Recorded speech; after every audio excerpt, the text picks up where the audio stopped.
Na última exposição do Evangelho de Mateus, nós vimos um texto bastante importante dentro aqui do contexto do Sermão do Monte, que foram ali do versículo 17 a 20 do capítulo 5, aqui onde nós estamos, um texto que trata da relação de Jesus com o Antigo Testamento e também com a relação dos seus discípulos com esse mesmo texto sagrado.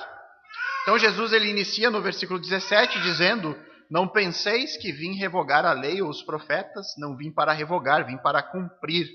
Ou seja, Jesus está afirmando que ele não veio a este mundo com a missão de abolir, de revogar, de destruir o Antigo Testamento, mas que a sua missão neste mundo era cumprir com esse texto. Cumprir num significado que Jesus veio dar o sentido completo. Significa que Jesus ele é o cumprimento da lei e dos profetas. Tudo aquilo que havia sido escrito no Antigo Testamento apontava para a vinda do Messias, e ao chegar neste mundo, Jesus estava cumprindo com tudo aquilo que havia sido profetizado sobre ele. Jesus vai ainda nesse texto reafirmar a autoridade do Antigo Testamento, mostrando que até que todas as profecias se cumpram integralmente, o Antigo Testamento permanece com a sua autoridade intacta. Porém, como ele é o cumprimento do Velho Testamento, aqueles que hoje desejam andar em obediência a Deus precisam agora olhar e observar os mandamentos de Deus à luz deste Messias, à luz de Cristo.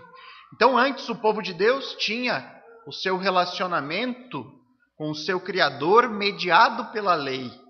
E a partir de agora, deste momento, Jesus afirma que o relacionamento do povo de Deus com o seu Criador passa a ser mediado por ele, pelo Messias e pelos seus ensinamentos.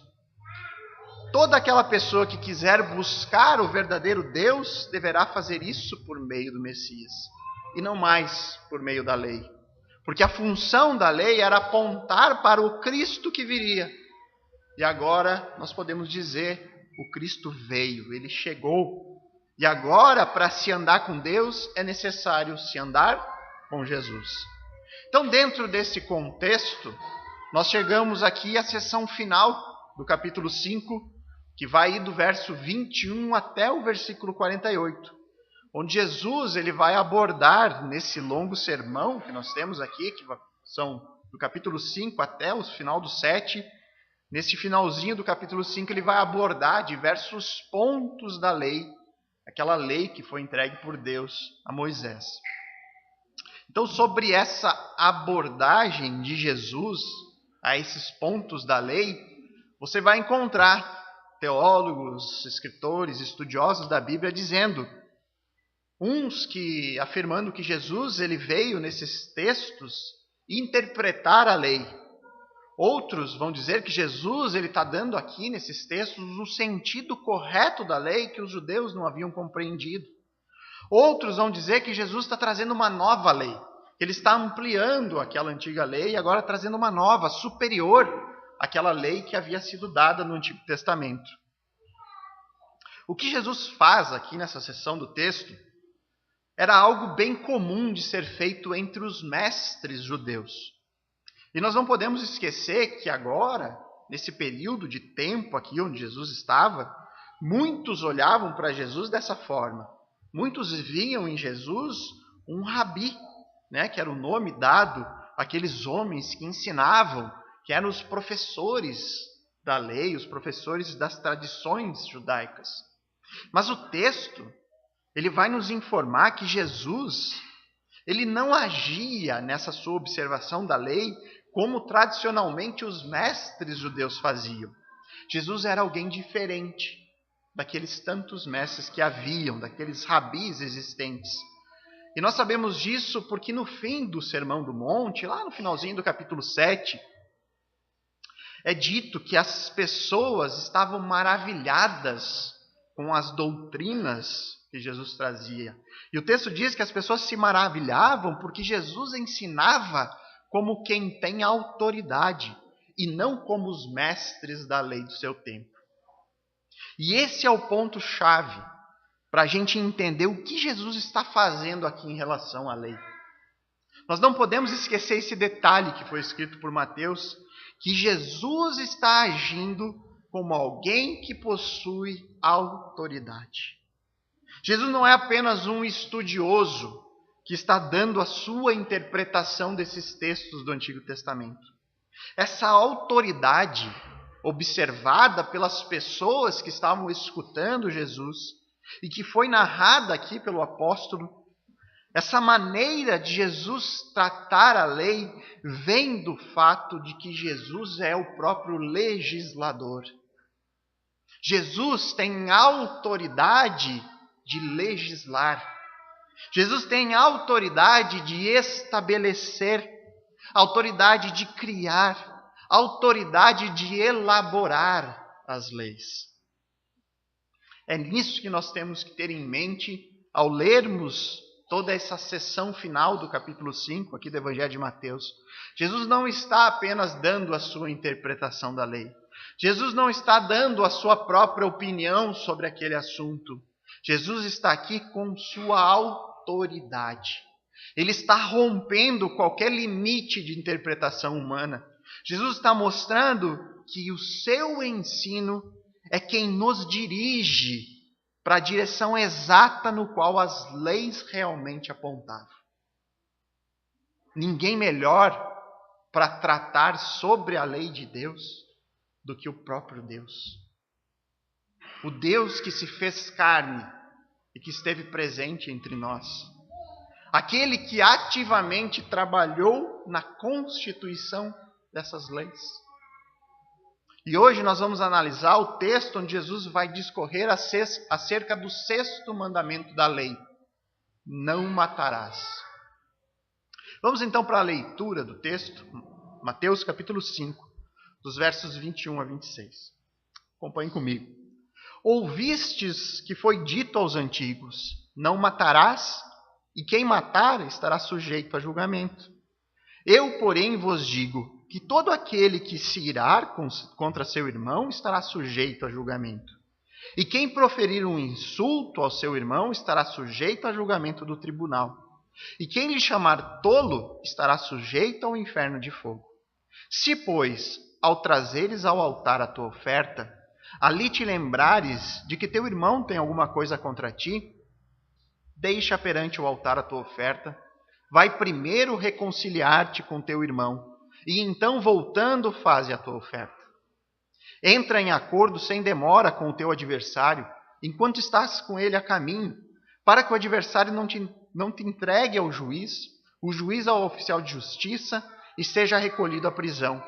Em verdade te digo que não sairás dali enquanto não pagares o último centavo. Vamos orar mais uma vez, irmãos. Soberano, misericordioso Senhor, gracioso Pai, nós clamamos a Ti neste momento, Deus, no qual nós lemos a palavra de Deus, esse texto sagrado, Senhor. E nós sabemos, por meio da própria revelação, que a palavra de Deus, ela se discerne de maneira espiritual. Há um ponto de que para algumas pessoas, essa palavra de Deus que nós acabamos de ler é loucura para alguns, porém para outros, poder de Deus. Essa diferença que existe entre esses dois grupos de pessoas ocorre porque o Senhor concede o teu Espírito de uma maneira a nos capacitar a entender o texto bíblico, a compreender e a nos submeter a ele como a mais pura palavra de Deus. E eu oro, Senhor, que o Senhor interceda e seja misericordioso a cada um de nós aqui, nos concedendo o teu Espírito para que a gente possa compreender o texto bíblico e que ele hoje seja para nós poder de Deus. Nós oramos em nome de Cristo. Amém. Irmãos, esse é mais um texto. Você vê que é uma sessão bastante longa. Normalmente a gente trata de 1, 2 ou 3 versículos. Nós temos aqui uma quantidade maior de versículos a analisar. Então ele demanda explicação um pouco mais, para que aí a gente possa aplicar esse texto na nossa vida. Então eu peço, irmãos, se concentre no texto, olhe para ele, mantenha a sua atenção, fique focada, para que a gente possa aplicar e que essas aplicações do texto sejam realmente relevantes à nossa vida. Se nós não entendermos o texto, nós não entenderemos nada, nenhuma aplicação será pertinente à nossa vida. Então, acompanhe aqui comigo, no versículo 21 nós temos aquilo que a lei diz. Jesus diz: ouviste o que foi dito aos antigos, não matarás, e quem matar estará sujeito a julgamento. Todos esses textos que nós vamos trabalhar até o fim do capítulo 5 de Mateus, Jesus ele inicia a sua abordagem sobre os pontos da lei usando essa linguagem, né? Ele usa a mesma linguagem que tradicionalmente todo bom mestre judeu usaria.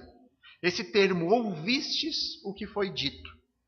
Esse termo ele é empregado para o ensino da lei por qualquer mestre judeu daquele tempo, ao explicar, dar a sua interpretação. Era um termo comum de ser usado. Jesus ele inicia aqui como um bom mestre judeu, como manda o caderninho dos rabis. Mas como nós já falamos anteriormente, Jesus ele vai se separar desses mestres ao ensinar com toda a sua autoridade, uma autoridade que nunca antes havia sido vista. E o que essas pessoas haviam ouvido? A lei. Em especial aqui nós temos o 6º mandamento da lei. Jesus ele vai citar o Êxodo, capítulo 20, verso 13, que diz: não matarás. Na sequência, Jesus ele não cita nenhum versículo, mas ele faz uma síntese de tudo aquilo que era ensinado em torno deste 6º mandamento. E ele vai dizer: quem matar estará sujeito a julgamento. E em relação ao 6º mandamento da lei, é bom a gente fazer um esclarecimento acerca dessa ordem presente nesse texto clássico, que é o Êxodo capítulo 20. Esse texto que diz apenas, esse versículo que diz apenas: não matarás. E aí talvez você pense: mas pastor, por que é necessário esclarecer algo que é muito claro? Está escrito que nós não devemos tirar a vida de outra pessoa. O que precisa ser esclarecido em relação a isso? O problema, irmãos, que nós encontramos aqui na interpretação do 6º mandamento é que a própria lei, em outros pontos, vai permitir que a vida seja tirada. Por exemplo, diante da lei de Deus, se alguém cometesse assassinato, perante a sua lei, essa pessoa deveria ser punida com a pena capital, ou seja, pena de morte. Em outros casos, que são ainda mais complexos e difíceis para nós lidarmos, um exemplo que nós temos quando nós nos deparamos, principalmente no livro de Josué, com Deus ordenando a morte em casos de guerra, com o intuito de exterminar tribos pagãs que habitavam na terra prometida. E aí nós chegamos no texto, e o texto vai dizer: Deus ordenou que Josué fosse lá e matasse mulheres, crianças e todos aqueles que estavam naquele local. Como nós lidamos com isso? Então nisso mora o motivo de gastar um pouquinho de tempo aqui para explicar esse mandamento. Porque do contrário fica no ar uma aparente contradição bíblica. Como Deus pode ordenar em Êxodo 20, verso 13, para não matar, em outros tantos lugares ele está ordenando a morte de outras pessoas. O ponto é, irmãos, que esse mandamento, não matarás, a ideia do texto é de não cometerás homicídio. Nós não temos nesse mandamento uma proibição contra retirar a vida de outra pessoa em qualquer circunstância. Mas o que nós temos é uma ordem particular contra homicídio ou assassinato. E você pode, por exemplo, confirmar isso, até mesmo por meio de comentários judaicos acerca da lei. Se você pegar um comentário judaico, esses comentários afirmam que o texto de Êxodo 20, 13 declara que, e aqui eu vou ler palavras de um dos comentários, que os israelitas não deveriam ser assassinos, não deveriam nem ser amigos ou parceiros de assassinos, nem sequer serem vistos com um, para que seus filhos não imitassem aquela violência. Então o que nós temos na lei é uma ordem de que nós não devemos cometer homicídio ou assassinato. Tendo esclarecido isso, vamos prosseguir para o verso 22. Eu, porém, vos digo que todo aquele que se irar contra seu irmão estará sujeito a julgamento. E quem proferir um insulto a seu irmão estará sujeito a julgamento do tribunal. E quem lhe chamar tolo estará sujeito ao inferno de fogo. No verso 22 ele inicia, Jesus dizendo: vocês ouviram o que foi dito nos antigos. Agora eu vos digo. E esse eu aqui é um eu bastante enfático, que demonstra a autoridade de Jesus aqui. É uma confirmação de que a lei realmente aponta para ele e para os seus ensinamentos. E aí Jesus ele cita 3 ações e compara ao mandamento apontado no verso anterior. Todo aquele que se irar, que proferir insulto e aquele que chamar o seu irmão de tolo. No primeiro caso, da ira, a pessoa que é tomada pela ira, Jesus diz que ela fica sujeita ao julgamento. Nós devemos nos perguntar aqui, que tipo de julgamento é esse que Jesus tem em mente? Seria o julgamento de um tribunal humano? Da mesma forma que aconteceria se um judeu fosse pego cometendo um assassinato, ele era levado até um julgamento de homens? Irmãos, certamente não, porque tribunais humanos, eles não são capazes de julgar o que passa no coração. Eles julgam as ações, os fatos, aquilo que exteriormente a gente consegue ver. Mas ninguém pode julgar a motivação, aquilo que está no interior do nosso coração. O que Jesus está ensinando, irmãos, aqui, é que a origem do homicídio é a raiva, a ira. É a ira que toma conta do coração humano e que vai impulsionar o homem a cometer um atentado contra a vida de outra pessoa. Depois ele vai dizer: quem proferir um insulto a seu irmão estará sujeito ao julgamento do tribunal. E quem lhe chamar tolo estará sujeito ao inferno de fogo. Então, quando você insulta outra pessoa, você está então exteriorizando a raiva que já está no seu coração. É o segundo passo para se cometer o crime máximo do 6º mandamento. Jesus afirma que mesmo estando nesses passos iniciais, você já está sujeito ao tribunal. E a palavra que Jesus usa aqui, que foi traduzida para nós para tribunal, é sinédrion no grego, ou seja, sinédrio. Então esse termo que Jesus usou, ele remete a um concílio de Jerusalém, que era composto por 70 homens, eram membros importantes da comunidade judaica e que estavam ali para julgar os casos envolvendo o cotidiano da vida do judeu. E era deles a responsabilidade de proferir a condenação máxima, a pena capital se fosse necessário. Era aquele sinédrio que condenava alguém à morte em caso de assassinato.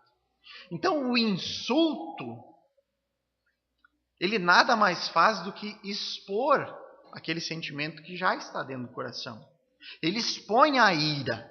E a partir do momento que você está exteriorizando esse sentimento de raiva, você já está sujeito a ser julgado pelo sinédrio. Agora o sinédrio já tem algo que ele pode olhar para julgar. Aquilo que está no coração saiu para fora. Então os homens podem julgar aquilo que veio para fora. Mas também ele diz aqui, e principalmente Jesus está dizendo que essa pessoa está sujeita ao sinédrio, mas também sujeita ao juízo de Deus. E, consequentemente, a condenação ao inferno de fogo. Para Jesus, a ira, a raiva, esse sentimento que por diversas vezes ele é exteriorizado por meio do insulto. Você fica com raiva de alguém, o que você faz? A tendência é você xingar. Você insultar a pessoa com a qual você está com raiva, com ira. Então Jesus está dizendo que esse sentimento que é exteriorizado dessa forma, por meio do insulto, e aí ele pode atingir o ponto máximo, que é o homicídio. Esse sentimento é o que dá origem a esse crime. Segundo Cristo, aos olhos de Deus, aquele que sonda os nossos corações, que conhece as nossas motivações, esse sentimento de raiva, de ira, é tão pecaminoso quanto o crime que pode ser cometido mais lá na frente. Na fórmula de Deus, a ira é igual ao homicídio. Porque esse sentimento é, na verdade, o próprio autor do crime. É porque nós nos iramos que cometemos um homicídio ou um assassinato. Então a ideia é que se você se irar contra o seu irmão, você já cometeu um homicídio no seu coração. É duro isso, né, irmãos? É forte isso. Se isso não soa pesado para você, então eu oro para que Deus amoleça esse coração. Imagina alguém dizer que você sentir raiva de alguém é igual que você cometesse um assassinato. E a gente pensa que, no fim das contas, a maioria das vezes que você sente raiva, até mesmo quando você insulta alguém, dificilmente aquela situação vai provocar nenhuma agressão física, quanto mais um crime de assassinato. As nossas iras e insultos normalmente não passam disso. Mas o ponto é, não importa o que eu penso do assunto. Não importa o que eu acho, aquilo que eu acho sobre isso, o que é certo, o que eu acho que é errado. A palavra de Deus diz que pensamentos de ira, palavras de insulto são equivalentes ao homicídio. O apóstolo João, irmãos, mais tarde, ele vai reafirmar essas palavras do Sermão do Monte de uma forma ainda mais dura. Ele vai dizer em 1 João 3,15: quem odeia o seu irmão já é assassino. As palavras do apóstolo João. Quem odeia o seu irmão já é assassino, e vocês sabem que nenhum assassino tem dentro de si a vida eterna. Palavras do apóstolo João. A palavra de Deus é muito clara, irmãos. Quer a gente goste ou não goste.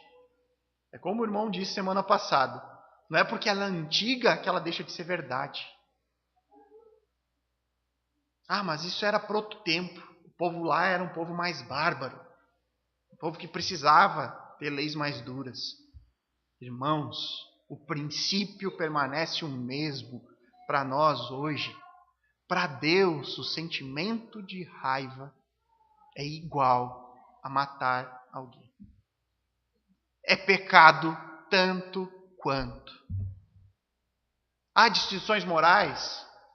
Óbvio que há distinções morais. Mas para Deus, pecado é pecado. E continua sendo pecado sempre.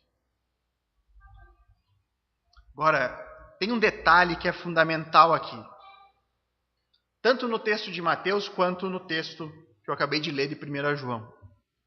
Ambos afirmam que a ira, o ódio entre os irmãos deve ser eliminado.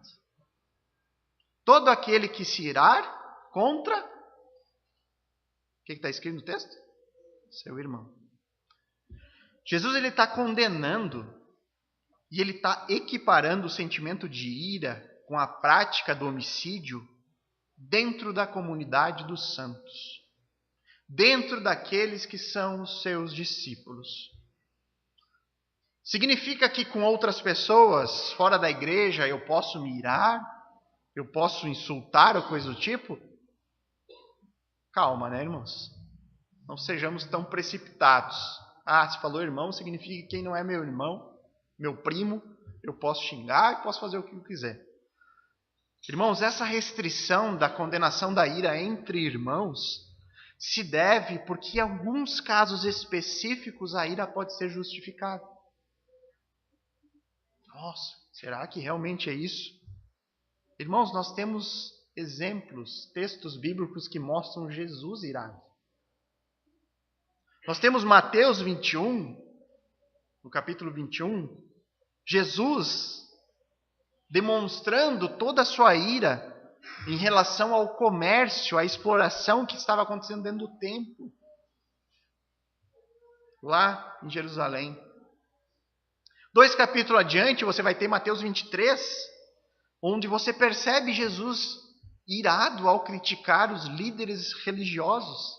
Jesus vai chamá-los de hipócritas, vai chamá-los inclusive de tolos, tolos cegos.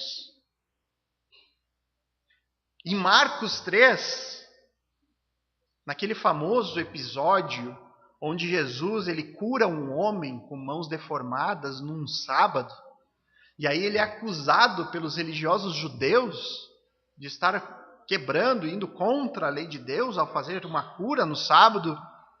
Em Marcos 3, versículo 5, diz que Jesus olhou para as pessoas que estavam ao seu redor irado. O texto diz, Jesus olhou irado para as pessoas que estavam ao seu redor, por conta do coração endurecido deles. E se Jesus aparece irado em algumas ocasiões, é por meio do exemplo de Jesus que nós temos que aprender em que sentido a ira ela é permitida por Deus. Em nenhum dos casos desses citados acerca de Jesus estar irado, você vai ver essa ira sendo relacionada a algum tipo de ressentimento pessoal de Jesus. Ou que ele está irado porque ele está defendendo os seus direitos. Basta a gente lembrar que quando Jesus podia se defender, porque ele estava sendo acusado de crimes que ele não havia praticado, Jesus permaneceu calado.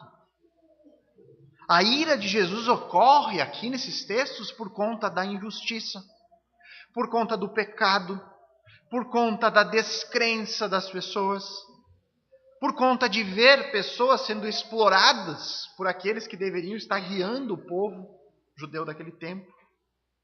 A ira de Cristo aqui é aquilo que a gente pode chamar de uma ira santa. Uma ira que nasce para defender os interesses de Deus. E, irmãos, nós devemos ter ciência de uma coisa aqui. Isso raramente ocorre conosco. Quando eu digo raramente, é raramente mesmo. Nós não podemos usar a ira de Cristo como justificativa para a nossa ira. Porque na imensa maioria das vezes, a ira vai brotar do nosso coração por questões pessoais e não por questões divinas. Portanto, irmãos, nós temos que ser muito cuidadosos em relação a esse sentimento quando ele brotar em nosso coração. Nós temos que ter a certeza de que, em hipótese alguma, jamais esse sentimento deve ser direcionado aos nossos irmãos na fé. Nunca. Jamais a ira deve estar presente no meio da igreja. E isso é reforçado por Jesus agora, onde ele vai encerrar a sua exposição do sexto mandamento com algumas ilustrações aqui dos versos 23 a 26. Ele vai dizer, se pois ao trazeres ao altar a tua oferta, ali te lembrares de que teu irmão tem alguma coisa contra ti, deixa perante o altar a tua oferta, vai primeiro reconciliar-te com teu irmão, e então, voltando, faze a tua oferta. Entra em acordo sem demora com teu adversário, enquanto estás com ele a caminho, para que o adversário não te entregue ao juiz, o juiz é o oficial de justiça, e seja recolhido à prisão. Em verdade te digo que não sairás dali enquanto não pagares o último centavo. Jesus ele faz duas ilustrações para reforçar a ideia de quão sério é alimentar o sentimento de ira, de raiva no nosso coração. Na primeira ilustração, Jesus ele usa a adoração no templo como exemplo. Ele trata da relação entre irmãos. Na segunda ilustração, ele usa a ideia de um julgamento num tribunal humano. E aqui o ponto abordado é o sentimento da ira direcionado não mais com um irmão, mas contra um adversário. Curioso que Jesus ele não usa nas suas ilustrações a palavra ira ou raiva. Mas ele traz aqui já o ponto da consequência. Aquilo que, consequentemente, o sentimento da raiva e da ira traz consigo. Ou seja, já traz a ofensa, o rancor, a desavença que foi provocada por conta daquele sentimento. Então vamos reler a primeira ilustração, verso 23 e 24. Se, pois, ao trazeres ao altar a tua oferta, ali te lembrares de que teu irmão tem alguma coisa contra ti, deixe perante o altar a tua oferta, vai primeiro reconciliar-te com teu irmão, e então, voltando, faze a tua oferta. Jesus está usando elementos do cotidiano daquele povo. Esse é o tempo onde o templo ainda existia, onde sacrifícios ainda eram feitos. E a oferta aqui não é uma oferta de dinheiro. A gente costuma relacionar sempre oferta com algo financeiro. O texto fala que a oferta estava sendo deixada diante do altar. Então o altar era o lugar onde eram entregues as ofertas sacrificiais, para serem feitos sacrifícios. Então, contextualizando para os nossos dias, o significado desse versículo seria como se Jesus estivesse dizendo: se você estiver na igreja, no meio do culto ao Senhor, e neste momento você se lembrar de que algum irmão possui algum ressentimento contra você, saia da igreja e vá resolver essa situação. Não espere o culto terminar. Procure primeiro o seu irmão, peça perdão a ele e então volte para a congregação e adore o seu Deus. Agora vejamos a segunda ilustração, verso 25 e 26. Entra em acordo sem demora com o teu adversário, enquanto estás com ele a caminho, para que o adversário não te entregue ao juiz. O juiz é o oficial de justiça, e seja recolhido à prisão. Em verdade te digo que não sairás dali enquanto não pagares o último centavo. Jesus, outra vez, ele vai indicar aqui a urgência em resolver os conflitos. Resolva o problema com o seu adversário ofendido. Nem que seja no caminho do tribunal. Porque é melhor que você resolva na estrada do que ser condenado na frente de um juiz. E naquele tempo, só para você entender aqui o texto, o devedor, aquela pessoa que devia algo para outra pessoa, ele era preso até que a dívida fosse totalmente paga. Ele não saía de lá enquanto não fosse restituído aquele irmão, qual seu adversário, aquela pessoa, o qual ele devia alguma coisa. Então, fazendo aqui também uma contextualização desses versículos, seria como se o texto dissesse para nós hoje: se você tem uma dívida com o seu credor, e esse credor quer te processar por conta disso, para conseguir, na justiça, receber aquilo que é de direito dele, procure resolver a situação rápido. Entre num acordo com essa pessoa antes de estar na frente de um juiz. Porque se o problema chegar nesse ponto de você ser julgado por aquilo, você vai ser condenado e ser preso por isso. Então resolva rapidamente essa situação, porque resolver de forma rápida, entrar num acordo antes de estar na frente do juiz, é mais sensato do que esperar uma condenação. Então as ilustrações, elas são distintas. Jesus faz duas ilustrações diferentes. Uma envolve um irmão, a outra envolve um adversário. Uma fala da adoração a Deus, outra fala de um tribunal humano. Mas ambas, elas são semelhantes no tratar o problema. Tem alguém que possui um ressentimento contra nós. E ambas as ilustrações, Jesus vai dar a mesma solução. Resolva rápido essa questão. Não se demore em procurar resolver isso na sua vida. Então Jesus, ele reforça nessas ilustrações a ideia que ele já trabalhou anteriormente. O homicídio é algo terrível, mas a ira e o insulto são igualmente terríveis. O homicídio é, na verdade, o resultado final de nós permitirmos que a ira nasça e se desenvolva no nosso coração.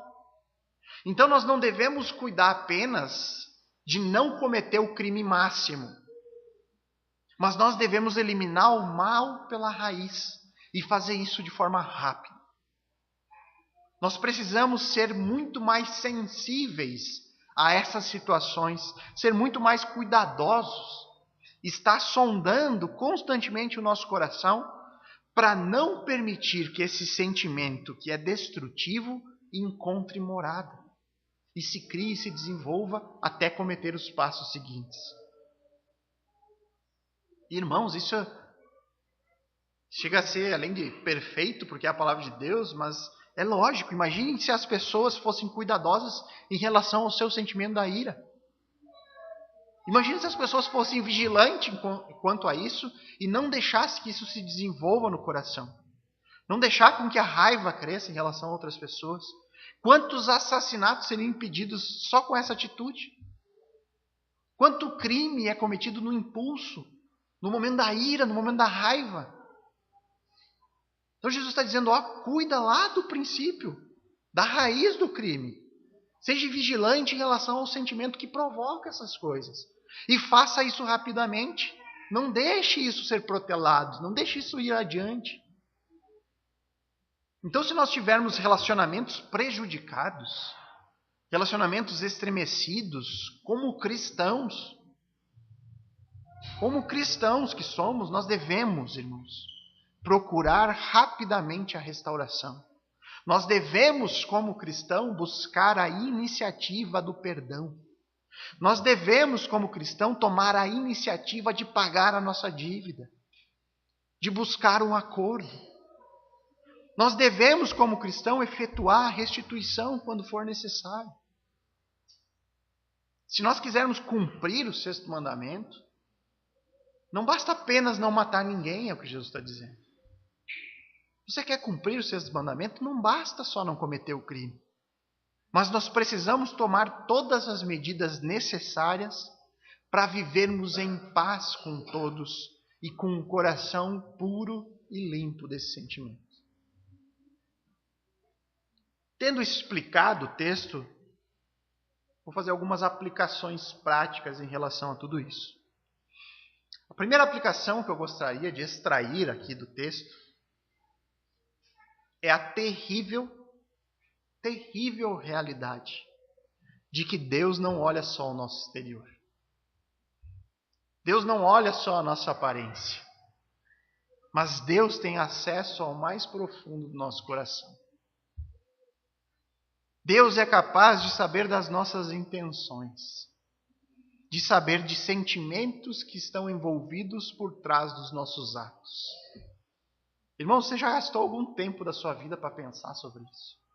Para meditar nessa realidade? E é por isso que eu digo que ela é uma realidade que pode ser terrível.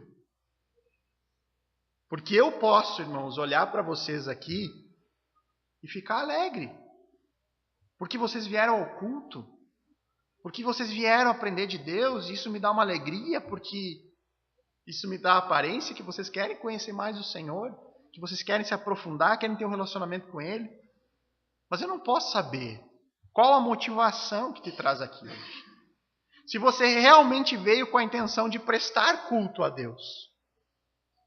Eu não posso saber com certeza que você reconhece Cristo como seu Senhor e Salvador na sua vida. E que é esse sentimento de gratidão, porque Jesus é o seu Salvador, que você vem a uma igreja. Eu posso ser enganado por essa realidade exterior.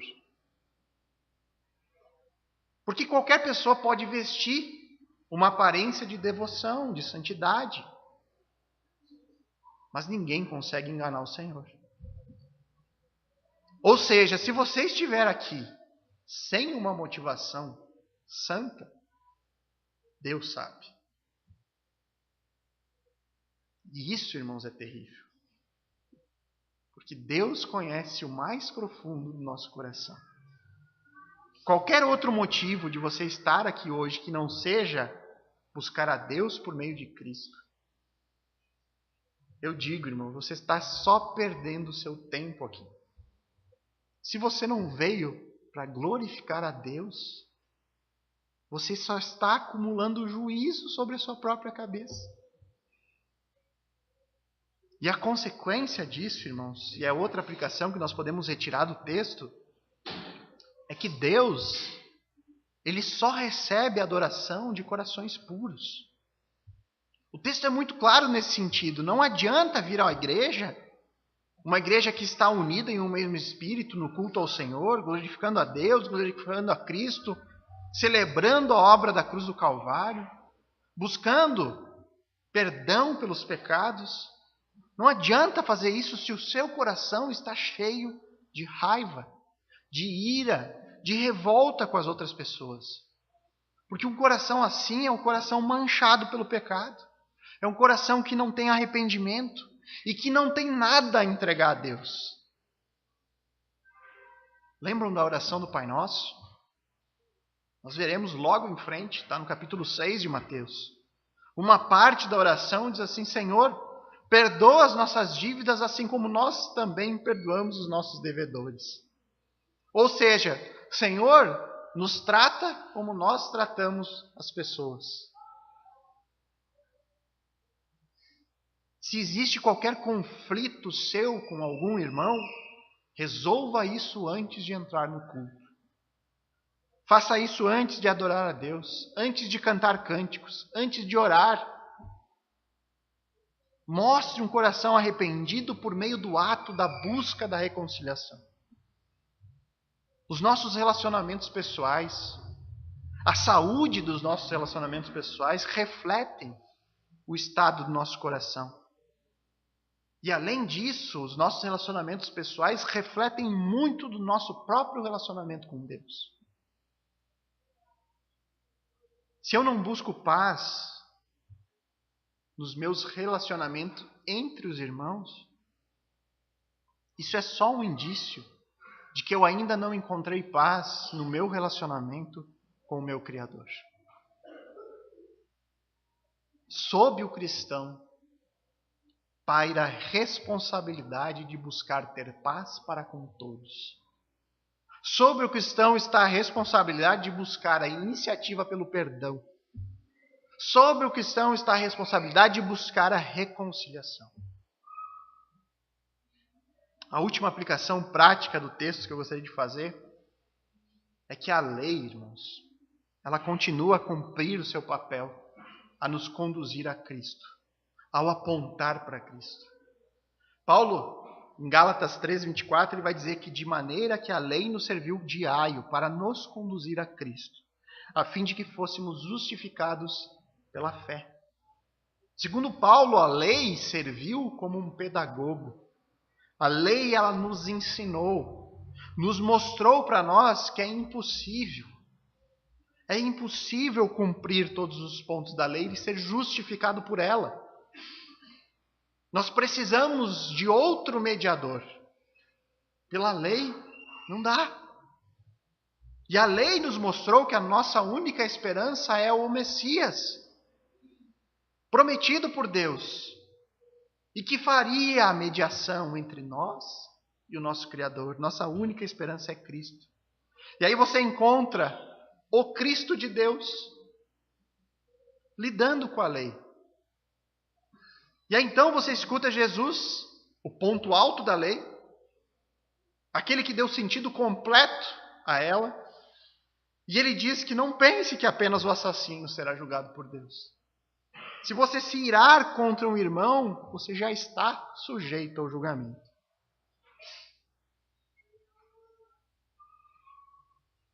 E aí, irmãos, quando você se depara com isso, se você for sincero, se o seu orgulho não te tapar a visão, ao olhar para o sentido pleno do sexto mandamento, entregue aqui no texto de hoje por Jesus, você vai reconhecer: Senhor, para mim é impossível.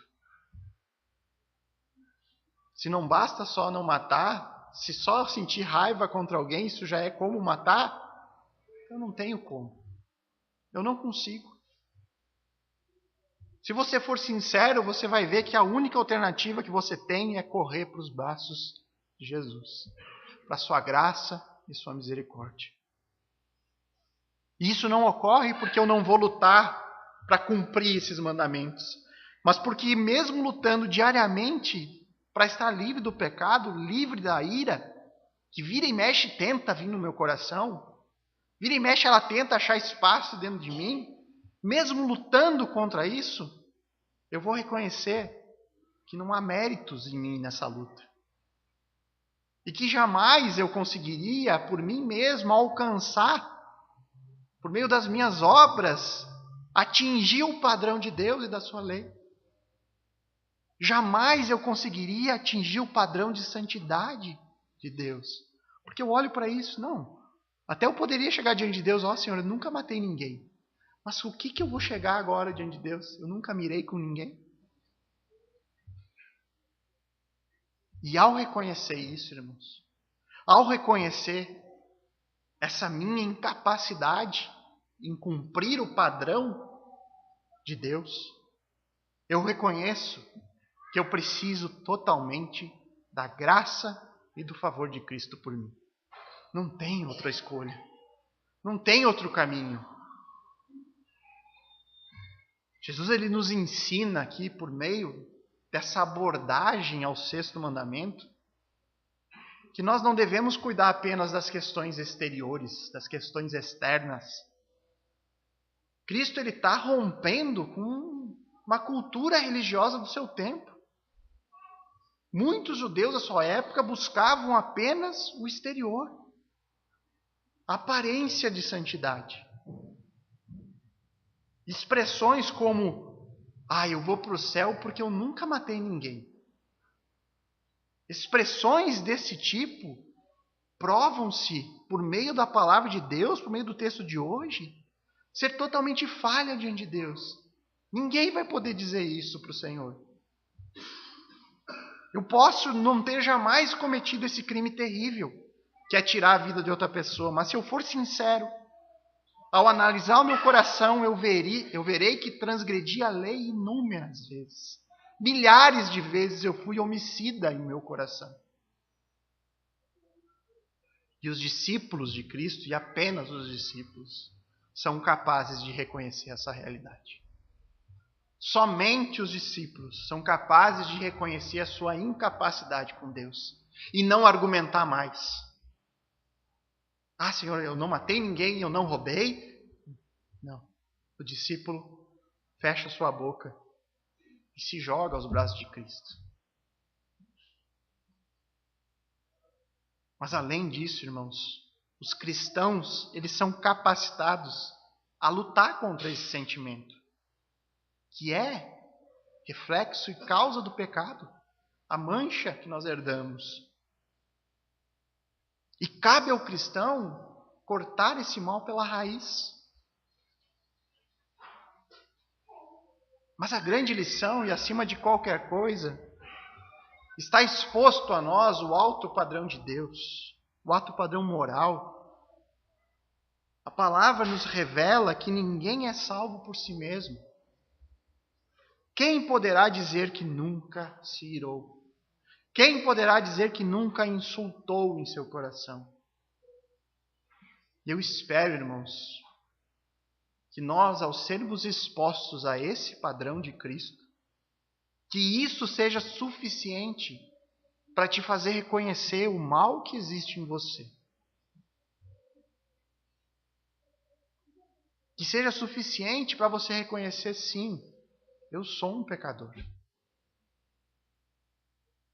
Que faça te reconhecer que sim, eu preciso de um Salvador em minha vida, porque eu sou incapaz.